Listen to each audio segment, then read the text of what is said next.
Donc, comment cibler les consommateurs chinois? Donc, très rapidement, je suis Aline, je travaille pour Alibaba France. Je suis en charge du pôle beauté et soins. Donc, effectivement, les marques de luxe, premium et niche font partie une grande partie de marques que j'accompagne en Chine à travers nos réseaux, à travers nos marketplaces. Donc, je gère pour les marques françaises, la Belgique, Luxembourg et le Moyen-Orient et Israël. Donc, vous avez mes coordonnées sur ces slides et je partagerai également à l'issue de la présentation dans le chat. Alors, tout d'abord, quelques chiffres clés sur la Chine. On parle souvent de l'importance des consommateurs chinois et effectivement, selon le rapport de Bain, aujourd'hui, 35% des consommateurs de luxe sont d'origine chinoise, donc viennent de la Chine. Et selon ce rapport, d'ici 2025, donc c'est demain, ce chiffre atteindrait à 46%. Ces consommateurs, justement, ont la caractéristique d'être très jeunes. En moyenne, ils ont 10 années de moins que les homologues en Europe. Et autre point relativement intéressant, c'est que 30% de ces consommateurs ne vivent pas dans les endroits où ils ont accès au retail. Donc, du coup, c'est aussi une manière de voir sur comment atteindre ces consommateurs qui également ne vivent pas, sont très jeunes, ne vivent pas forcément dans les endroits où vous avez décidé de mettre les emplacements de vos boutiques offline en Chine. Alors tout d'abord, on peut se demander comment ces consommateurs sont devenus aussi pointueux, aussi importants sur l'industrie du luxe. Alors tout d'abord, revenons un petit peu sur le changement de la population. Là, pour voir sur la photo, comment est-ce qu'en 2 générations, donc là sur la gauche, vous avez une photo post-révolution culturelle, donc dans les années 70, où la Chine sort de ces années de révolution, de changement, de grand bond en avant, où en fait, cette génération-là, donc c'est la génération de mes parents qui participe un peu à la reconstruction de la Chine, à l'ouverture de la Chine. Et pour eux, ils connaissent très peu de marques internationales. Les seuls noms qu'ils connaissent peut-être, ça va être des grandes maisons comme des Vuitton ou des Chanel. Alors qu'aujourd'hui, à droite, vous avez une population extrêmement sophistiquée, extrêmement connectée, qui, pour eux, le monde est à portée de main, ils voyagent, ils sont extrêmement curieux sur les nouvelles cultures, sur les nouvelles tendances et se renseignent énormément. Aujourd'hui, on chiffre à 400 millions de millennials, donc soit plus que la population américaine, et 200 millions de Gen Z. Les revenus des millennials, déjà en 2020, ont dépassé ceux de la génération X et ça ne va que croître et c'est cette population-là qui va driver la croissance dans les années à venir. Cette population, comment est-ce qu'elles consomment? Elles sont très interactives et elles sont passées directement au mobile. Aujourd'hui, les consommateurs chinois, on se dit souvent qu'ils sont passés de rien au mobile sans passer par l'étape ordinateur. Aujourd'hui, 95% des consommateurs chinois vont surfer sur Internet via leur mobile. On compte aujourd'hui, par exemple, 695 millions de mobile users, donc de ces personnes qui vont utiliser le mobile pour aller sur Internet, versus 225 millions aux États-Unis. Donc, on est quasiment à 3 fois plus en Chine. Également, autre point important pour cette population, c'est que le shopping en ligne est pour eux un hobby. Autant en Europe, on parle du e-commerce pour faire du time saving, donc la plupart des plateformes, des marketplaces ou d'e-commerce, les e-shops sont assez simples. On voit souvent une photo, le prix, les délais de livraison et une course, un descriptif assez simple.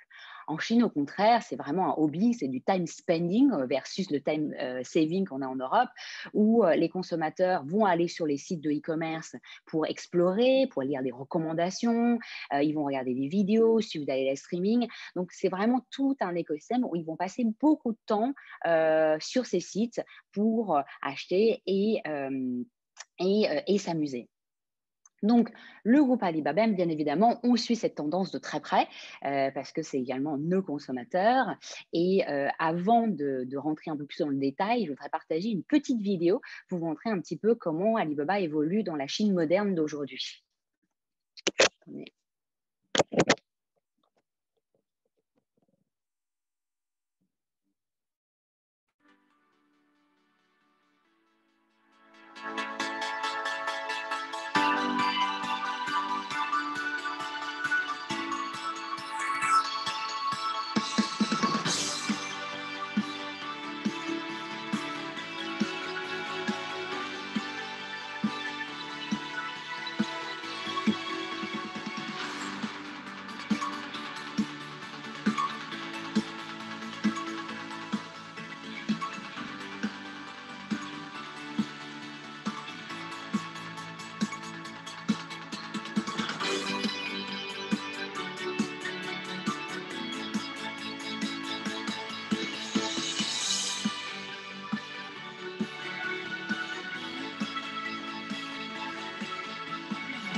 Voilà, j'espère que vous avez pu bien visualiser la vidéo. Je vois juste qu'il y a un commentaire. Alors, est-ce que c'est par rapport à la vidéo ou est-ce que… alors, attendez, je ne vois plus le commentaire du coup. Alors, je regarde juste, est-ce que… Ah, ok, pardon. Alors, donc… Pardon, je reviens, quelques chiffres clés. Bien évidemment, aujourd'hui, Alibaba est le plus gros retailer dans le monde. Nous travaillons avec plus de 10 millions de sociétés. Nous avons plus de 250 000 marques sur nos marketplaces. Nous avons la fierté justement d'annoncer qu'on a enfin atteint le milliard d'actifs consommateurs sur l'écosystème d'Alibaba et nous avons généré un chiffre d'affaires de 1,2 trillion d'US$ en fiscal year 2021. Alors, comme vous avez pu voir tout à l'heure, Alibaba, ce n'est pas seulement une plateforme de e-commerce, mais nous avons également les réseaux sociaux, comme par exemple Youku, qui est le YouTube chinois, Weibo, qui est un peu le Facebook / Twitter chinois. Nous avons Alibaba Picture pour tout ce qui est la production au cinéma. Nous avons… Alibaba Music, mais en dehors de ça, nous avons également le Local Services, le Ele.me qui est le Deliveroo chinois, nous avons le Amap qui est le Google Maps, nous avons Fliggy qui est le Booking.com. Donc, nous avons tout un écosystème qui accompagne les consommateurs toute la journée pour leur proposer des services, des produits qui sont en fonction de leurs demandes. Et donc, bien évidemment, tous les paiements sont facilités par notre système de paiement Alipay. La logistique gérée par une plateforme de e-logistique qui s'appelle Cainiao. Et bien évidemment, tout à l'heure, on parlait de l'importance de la data. Nous avons également un logiciel de targeting et d'analyse de data qui s'appelle Alimama, qui est proposé aux marques qui sont sur nos marketplaces.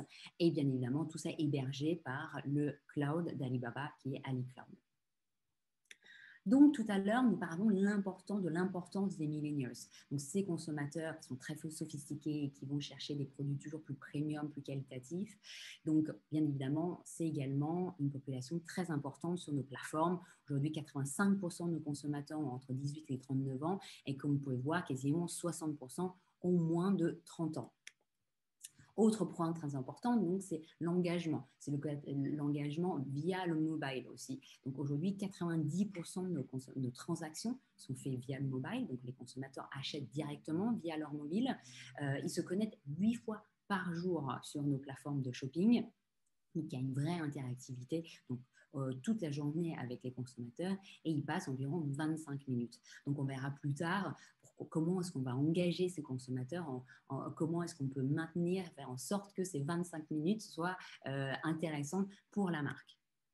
Donc, autre point très important, donc, le live streaming qui est un sujet très à la mode en ce moment. Toutes les sociétés qui sont en Chine en parlent. Effectivement, Taobao Live aujourd'hui est la plus grosse plateforme de live streaming en Chine, qui fait partie du groupe Alibaba.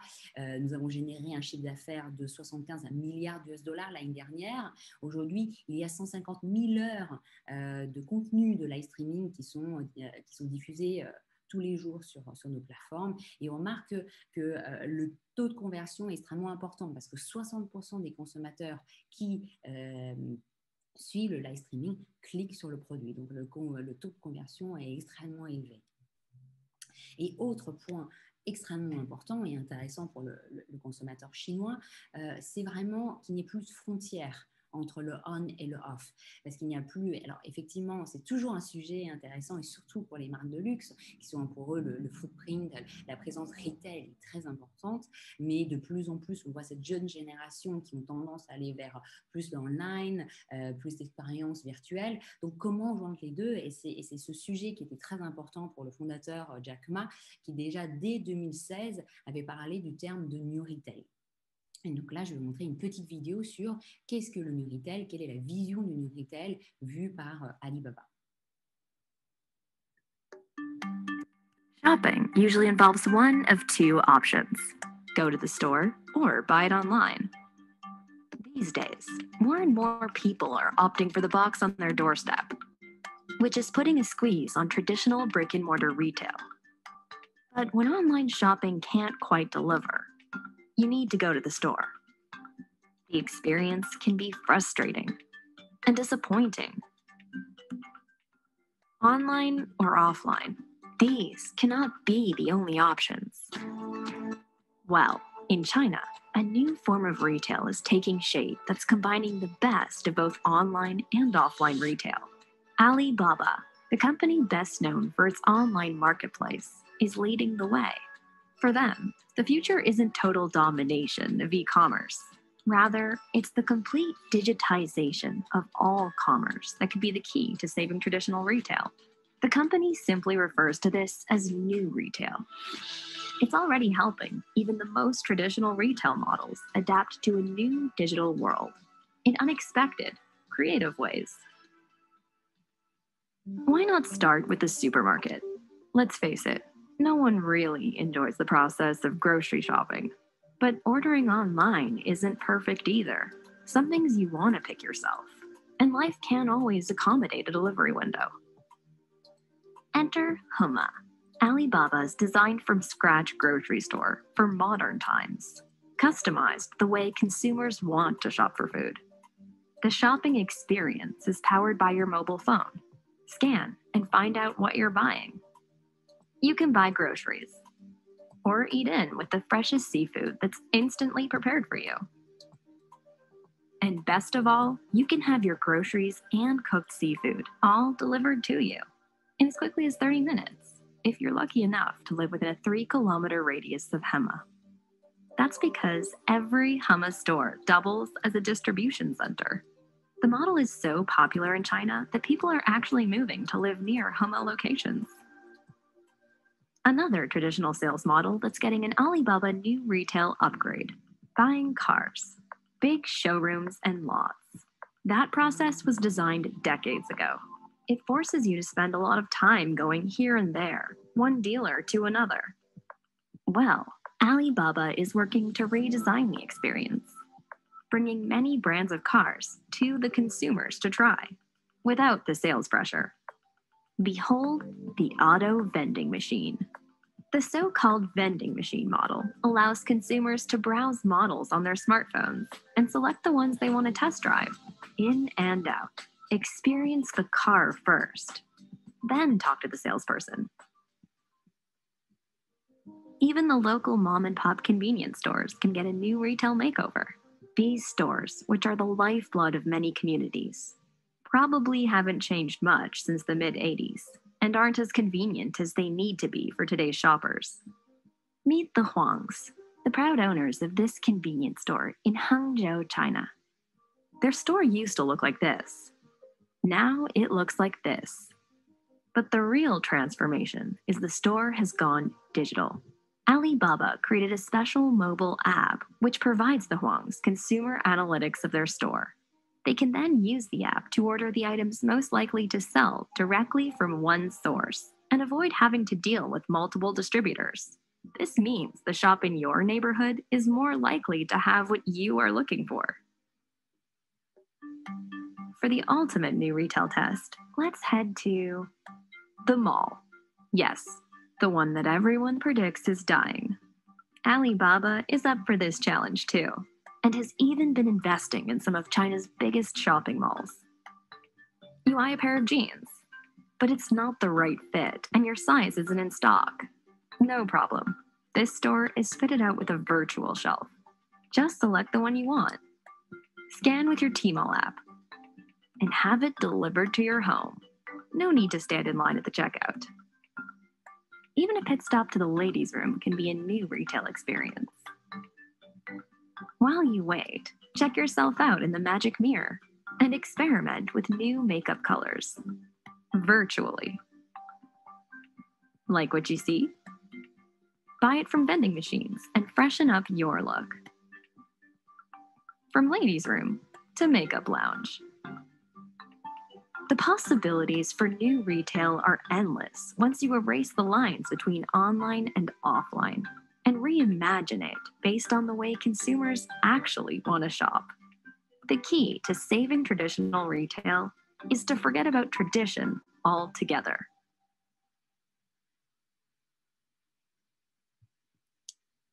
Voilà, j'espère que vous avez pu visualiser la vidéo sur le New Retail qui est vraiment la digitalisation de toute la value chain, du on, du off, avec également le stockage, la livraison et la logistique qui est bien évidemment du coup tout est mis dans une même stratégie. Donc tout à l'heure, parlons de l'expérience client. Donc pour le consommateur, surtout les consommateurs de luxe, l'expérience est essentielle. Et bien évidemment, on a toujours tendance à travailler sur l'expérience offline, mais finalement, cette même expérience peut également être traduite online. Donc comment on fait? Et comment est-ce que nous proposons au sein de nos marketplaces qui s'appellent Tmall et Tmall Global pour la partie cross-border. Aujourd'hui, nous laissons un contrôle total aux marques.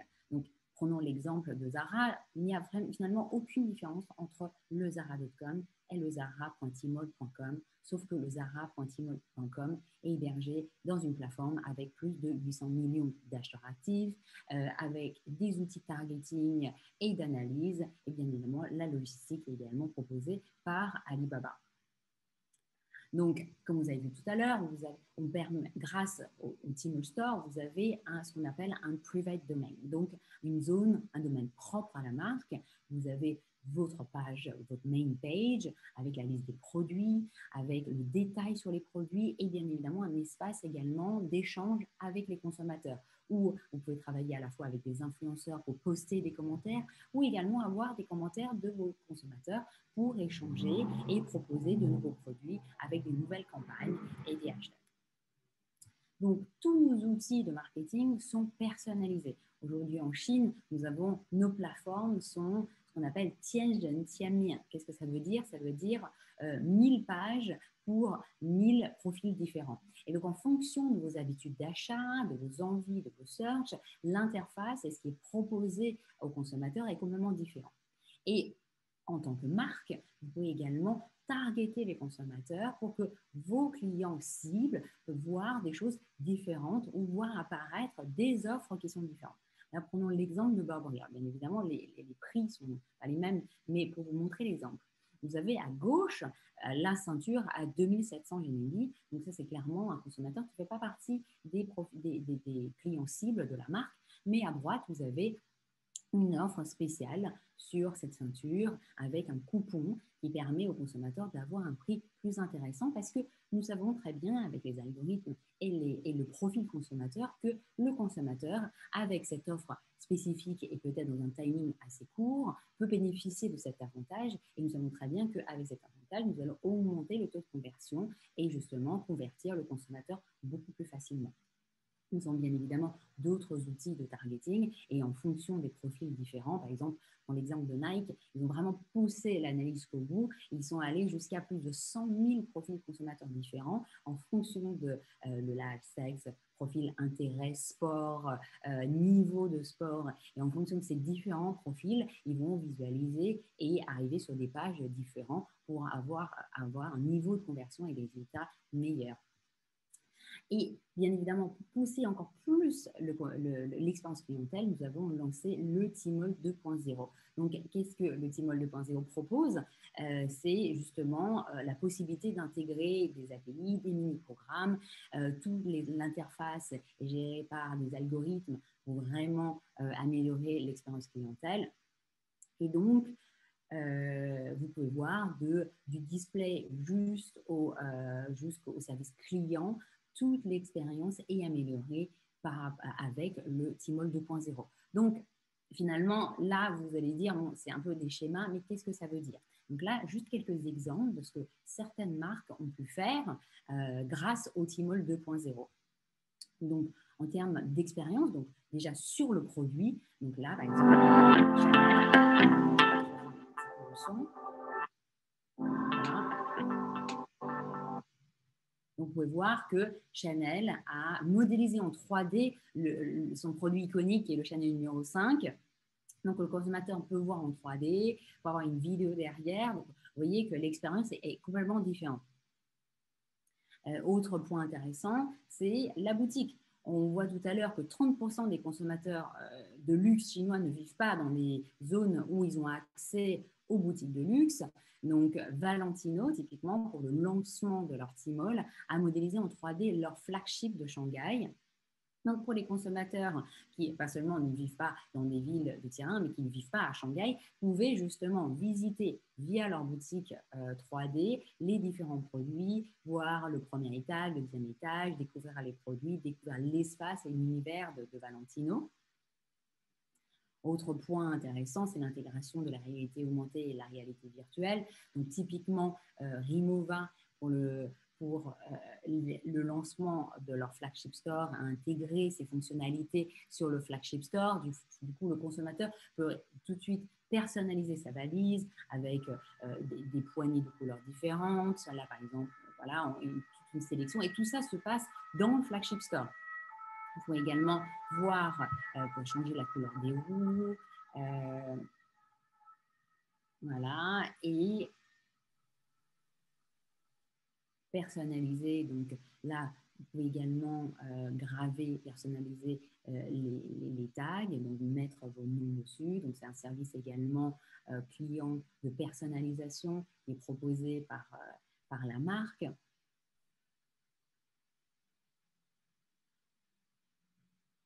Et ensuite, une fois que vous avez finalisé, je vais avancer un peu plus rapidement, vous pouvez également voir la valise en réalité chez vous. Donc, on peut voir l'intérieur de la valise. Et en réalité augmentée, d'avoir la valise chez vous pour voir à quoi elle ressemble, la taille. Et donc, voilà. C'est toute l'expérience qui est proposée et donc c'est rendu possible grâce au Tmall 2.0.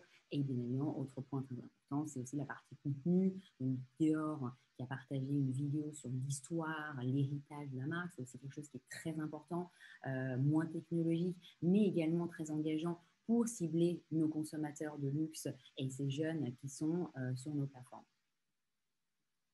Voilà. Donc, autre point intéressant, c'est le Tmall Innovation Center. Qu'est-ce que c'est le Tmall Innovation Center? C'est l'endroit, la plateforme où nous avons tous les data sur les consommateurs et on l'utilise également pour aider les marques à développer des produits. Donc, c'est vraiment au service de l'innovation et de la R&D des marques. Et pour encore mieux targeter les consommateurs chinois et développer des produits plus pour le marché chinois. Donc, typiquement, Mars s'est rendu compte que le goût piment était quelque chose de plus, était une vraie opportunité pour le marché chinois. Donc, il a travaillé avec le Tmall Innovation Center pour développer un bar chocolaté pimenté pour la Chine. Tout comme nous avons également travaillé avec Unilever, on s'est rendu compte que le segment anti-pollution était un segment très important et en forte croissance en Chine, mais que dans le portefeuille d'Unilever, il n'y avait pas de produits anti-polluants.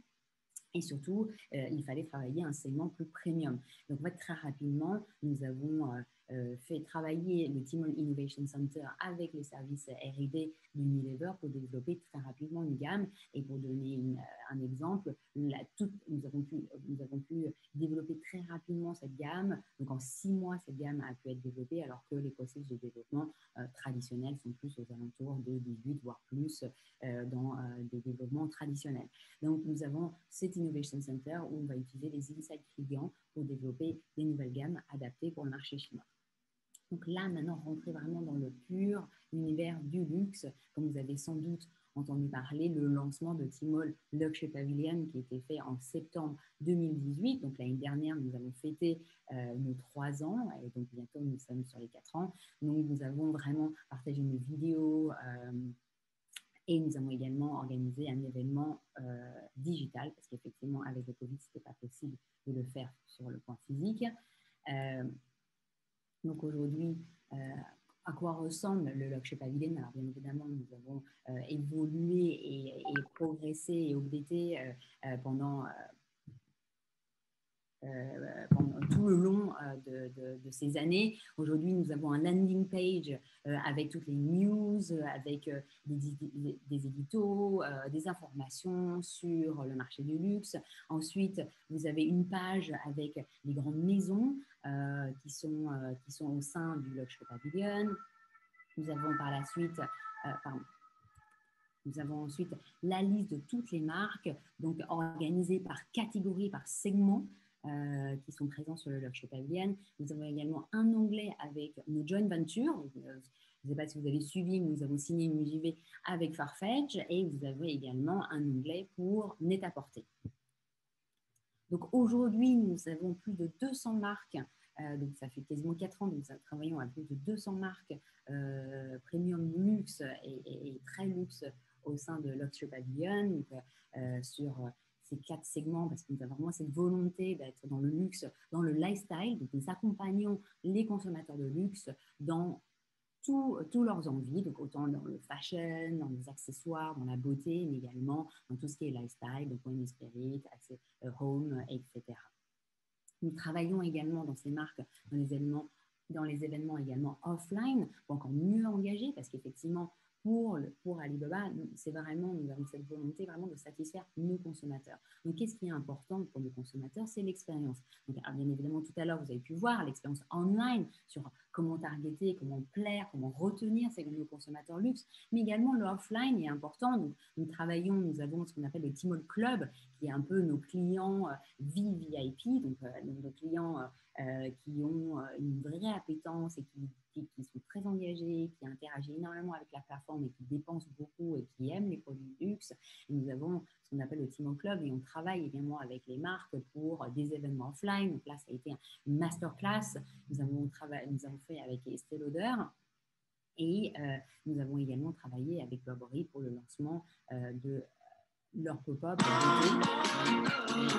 un petit peu. Donc voilà, c'est vraiment une expérience et nous invitons de notre côté les clients VIP pour découvrir en avant-première tout le côté expérientiel, le côté exclusif des marques. Donc voilà un petit peu le panel de différentes pistes, de différentes solutions que nous faisons aujourd'hui chez Alibaba. Bien évidemment, on peut en discuter pendant des heures et des heures parce que c'est un sujet qui est passionnant. Nous avons aujourd'hui un bureau à Paris et en fonction de vos besoins, nous sommes ravis d'échanger avec vous. Alors en fonction de où vous êtes, parce qu'effectivement, c'est un événement Europe, nous avons également un bureau en Allemagne, à Londres, à Amsterdam, en Italie et en Espagne. Donc, merci pour tout. J'espère que c'était clair et je crois que nous avons quelques minutes. Une minute. Voilà, où nous prenons effectivement les questions pour Aline sur ce que vous avez pu voir. Moi, j'ai déjà une question. Ce qu'on vient de voir qui est très alléchant, qui permet de virtualiser donc, les boutiques, et même les malls, en fait, puisqu'on va tout virtualiser. Alors, c'est uniquement disponible pour des marques présentes en Asie, en Chine précisément, ou c'est aussi possible pour une marque européenne d'avoir une virtualisation de sa boutique en Europe? Alors, nous avons fait également de la modélisation 3D pour des marques et des retailers qui ne sont pas encore en Chine. Parce qu'effectivement, aujourd'hui, nous avons 2 gros marketplaces. Donc, il y en a une qui s'appelle Tmall, qui sont pour les marques qui sont déjà présentes sur le marché chinois. Et nous avons également une plateforme qui s'appelle Tmall Global, qui est du cross-border. Donc, qu'est-ce que c'est le cross-border? C'est une plateforme permettant aux marques de vendre aux consommateurs chinois sans être présents et sans être enregistrés. Donc, alors, notamment sur le segment beauté, c'est un segment qui est très important parce que le cross-border représente également une part de business énorme. Et Tmall Global est leader là-dessus et la beauté est le plus gros segment. Et on voit que la jeune génération cherche de plus en plus à aller vers des marques qui ne sont pas encore enregistrées, plus niches, plus récentes. Et on travaille de la modélisation 3D. Il y a 4 ans, par exemple, nous avons travaillé avec Macy's donc pour justement la campagne Double 11. On avait cette campagne sur Tmall Global vous accompagne dans le monde entier. Et donc, du coup, pendant la période de Double 11, les consommateurs chinois pouvaient, via le cross-border, donc via Tmall Global, voyager dans le monde entier. Donc, il y a toute un voyage avec l'avion et on arrive justement dans les rues de New York, on rentre dans Macy's et on a justement modélisé en 3D le department store de Macy's. Pour permettre aux consommateurs de regarder les produits, de les voir en 3D et de les placer dans leur panier. Alors, on a une question. Est-ce que le Tmall Luxe s'occupe également de tout ce qui est infrastructure administrative? Là, qu'il y a la partie technologique, on avait compris, mais est-ce qu'il y a également la partie fiscale, encaissement, décaissement? Est-ce que vous gérez également toute la mécanique derrière qui n'est pas technologique? Alors, Quand il s'agit fiscalité, enregistrement, non, parce que effectivement, nous sommes une marketplace. Donc, effectivement, on estime que on ne peut pas être expert en tout et on invite plutôt aux marques, s'ils ont vu d'être en Chine, de construire une société, de savoir un partenaire. Alors, bien évidemment, sur la partie, on va dire, logistique, campagne, on travaille avec ce qu'on appelle un TP, donc c'est un Team All Partner. C'est une société tiers qui va justement vous aider. Donc, on est vraiment une collaboration tripartite où toute la partie opérationnelle, merchandising, stratégie de stock, prix, même jusqu'à la livraison, même la partie marketing, peut être proposée par ces sociétés annexes avec qui nous travaillons en étroite collaboration qui s'appellent des Tmall Partners. Donc, nous pouvons recommander, parce que nous travaillons avec un pool de Tmall Partners qui sont certifiés par Alibaba. Et nous proposons également aux marques une liste et nous pouvons également mettre en relation avec des Tmall Partners.